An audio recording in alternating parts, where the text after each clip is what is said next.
Alright, so this is how I do my audio stuff. What I do first is you go to settings, you go to output, make sure your output mode is set to advanced. This is your audio track, this is where all your audio is going to go to, and then you hit Twitch VOD track on, and you hit number 2.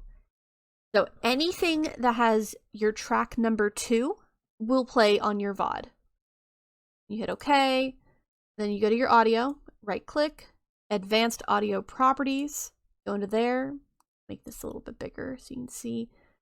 So anything set to 1 obviously is going to play in your regular audio. But if I want it in the VOD, it has to be checked number 2. So as you can see here, that one's not checked because that's my Chrome. That's where I play, you know, my music at the start. I play, you know, Lo-Fi Girl, whatever. So if you wanted to put Spotify or something, you would just make sure number 2 or whatever you set for your VOD track, you make sure that that is unchecked. It will not play on your VOD, but it will play, you know, since number 1 is checked, it will play on your stream. It just will not play in the VOD if you have number 2 unchecked. Then, you know, you hit unclose and you're good to go.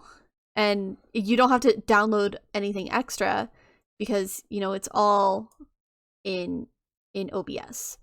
Because now with OBS, since I think version 28, you can set separate audio sources as long as you have them set